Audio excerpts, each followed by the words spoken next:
bridge the other way and saw that it was even worse backed up than it ever has, which works to back up my statement that I made on election night, which that without the regulation of the traffic of the toll plaza with the cars going through, it's going to be crazy trying to get across that bridge. And this is the first day that it's happening, and it's already proving my point. Well, hold on. I'm looking at our studios. I can see over there, and it looks like it's moving pretty well from the West Bank to the East Bank post-toll. Maybe once you get over the bridge, but at the toll bridge, it is just bumper to bumper, backed up. You know, the idea that, you said, well, why doesn't everybody else pay for the bridge? Well, that's a good question to ask.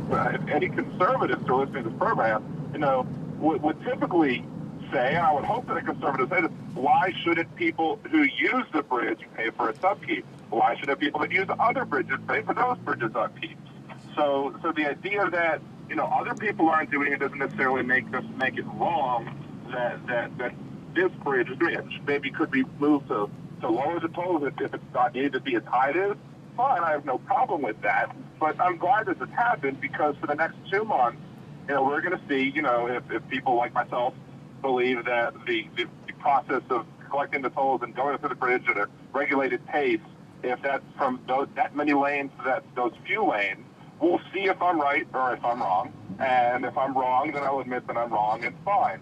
But if I'm right, and I think you're going to have a lot of people in the West Bank who will be like, man, this commute going over the bridge, it's become horrific since the tolls went away. I think it's worth it for me to get a toll tag and pay 40 cents a trip to make my commute a little better. I don't... Liberal Dan, the only thing I don't, and I know why you voted, well, the traffic was the one reason. And look, you're going to have to wait till post-May 4th, because, they still got you got to slow down. They still got the toll booths up there. They're just waving you through. But I can't imagine your logic saying that slowing down to pay a toll is going to be better on traffic than if it weren't there. I think they're going to figure out a way to get the lanes, once this thing goes through.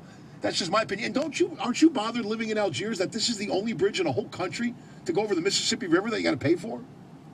No, because I don't have a problem with paying for the maintenance of the bridge that I use. Since I'm using it, I have no problem paying for it.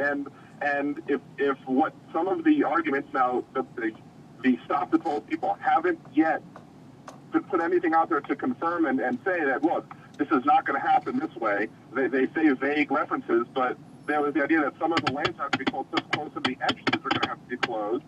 So what's going to happen is more traffic is going to be pushed back onto the major arteries, back to Manhattan, back to Ferry Parkway, back on General de Gaulle.